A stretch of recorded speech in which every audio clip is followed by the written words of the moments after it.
Hello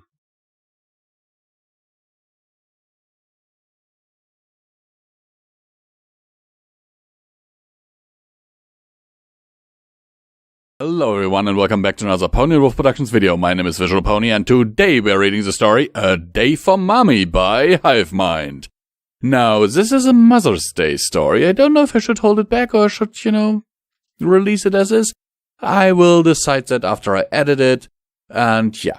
And as always, here's a list of those amazing people who keep our channel alive with their monthly donations and give us a little bit of a food budget. If you want to be on that list, down below is the link to our Patreon, where you can become a patron.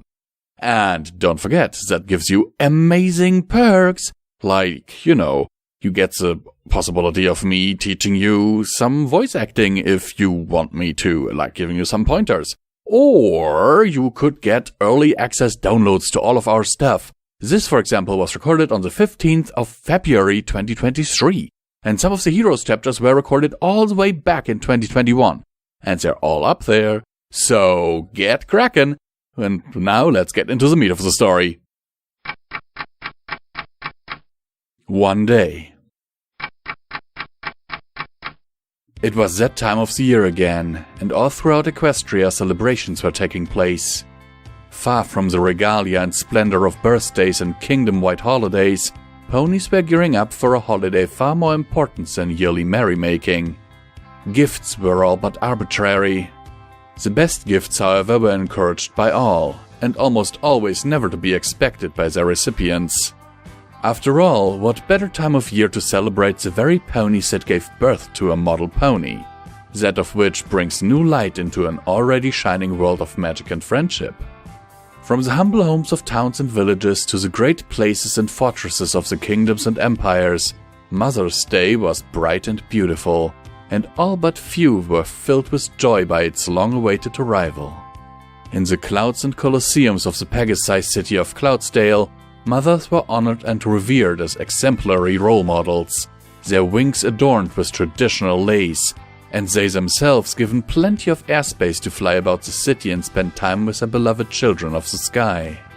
In the Earth Pony cities of Trottingham, Baltimore and Appaloosa, mothers were treated to a day of magnificence. The gifts they received commonplace to most holidays, but their spirits bolstered by the love and devotion provided by those who gifted them. Tears of joy were shed and stories were told, but nothing could compare to the pride the mothers felt for the ones they raised and supported up to this day. In the Royal Guard barracks of some cities Equestria-wide, the protectors of the crown were receiving tremendous news. Her Royal Highness, Princess Celestia, in agreement with her younger sister, had called for a rare event. To those who do not wish to volunteer to stay behind, Royal Guards were given an uncommon freedom. They hung up their bulky suits of armor and put away their spears and swords in favor of putting on some nicer clothing and treating their mother to dinner in the city's finest eateries. It had been long since they had their relations during their tour of duty, and everything had to be absolutely perfect for such an occasion to be memorable for as long as they lived. From the first glimpse of sunrise to the coming of the stars at night, mothers were given relief as to the whereabouts and safety of their offspring and daily lives. Despite the forgetfulness of some ponies in the land, all seemed as if things were right in the world. The air was just right, and the skies were crystal clear. Even the animals, some a part of sentience, seemed to be paying a visit to their own mothers, wherever they could find them anyway. In the land of Equestria, the greatest kingdom in the world, from the eyes of all who remained in positive light, sadness was but a figment. Everything was perfect. Speaking of perfect, one such pony was so devoted to Mother's Day that she had been counting down the very minutes themselves to the final approach of this momentous occasion. In a field not too far from her hometown of Ponyville, Fluttershy skipped along the ground as happy as could be, humming a soft, jumpy tune to the rhythm of her each and every step. In her mouth she carried a bouquet of flowers, flowers of which she hoof-picked one by one with tender love and care, and in her hair she carried a bright pink beret, something her mother gave her when she graduated from flight school. As she ascended a small hill, Her merriment brought her back to an earlier period in her life. A small section of a lifetime of special happenings of which she will never forget. Her 5th birthday in the city of Cloudsdale she felt was a thing of utmost significance to return to mind. There she sat on a balcony, staring out into the city with wonder in her eyes, marveling at the size and majesty of fresh, new rainbows pouring out from the city's rainbow factory. A central hub where the very symbols of peace and tranquility were carefully mixed, assembled, and partially flavored, as she unfortunately found out one curious spring morning, and shot into the sky. Some rainbows ascended for miles into the heavens, carrying over into distant lands behind mountains and in deep valleys. Just then, a triplet of soft knocks arose from her bedroom door, and her mother, Tenderheart, bright and beautiful as ever, quietly slipped inside and surprised her from behind with a warm hug and a freshly baked cake. Atop the cake were a neat assembly of colorful, lit candles, the proper gateway for the traditional birthday wish. With a single wisp of her breath, she wished for her mother to always love her, forever and ever, no matter what. A bit of a cheesy yearning in her day and age, but a yearning nonetheless. Fluttershy was just about to continue her ever-so-pleasant journey down the golden brick road of Memory Lane when she noticed she was nearing the top of the hill. She could see her mother waiting for her atop the sun-bathed land and quickened her pace.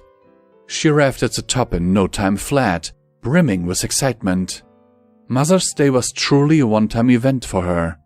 For her very position as Ponyville's caretaker of all things big and small prevented her from doing much of anything unless it was with her friends or pets. It wasn't easy, but some pony has to do it. Such a job took a lot out of her. She didn't even bother to plan a schedule to include free time, but whatever time she was given outside of caring for the local fauna she used as thoughtfully as possible. Every moment counted, and not a single one was ever put to waste. She liked that about herself. It's what made her, well, her. But she couldn't thank herself. She wouldn't thank herself. The reward belonged to some pony else entirely, and Mother's Day was the only time of the year she could ever personally honor the one who raised her and called her her own. The one who cared for her. The one who sheltered her. The one who taught her. The one who loved her. "Happy Mother's Day, Mommy." Fluttershy laid down her bouquet in front of her mother's grave. It is once again time for comment time with me, Luna, the comment kitty. Like and subscribe so that my can openers can buy me more amazing toys and treats. Sometimes I allow them to buy some food and stuff for themselves too, but only after I had my own share first. Also don't forget the merch store and the Patreon in the description down below. That way you can get stuff earlier or support the channel and get amazing merchandise. I must admit that the ending of this story caught my daddy off guard. Having not the best relationship with his mother before she died had him in tears when he finished this story, and it took quite a while before he was able to start editing it. Overall, a very good story, which is why he has favorited it on FimFiction, as should you. Go there and give the author some love. Meow. Now go away, there is our pets with my name on them.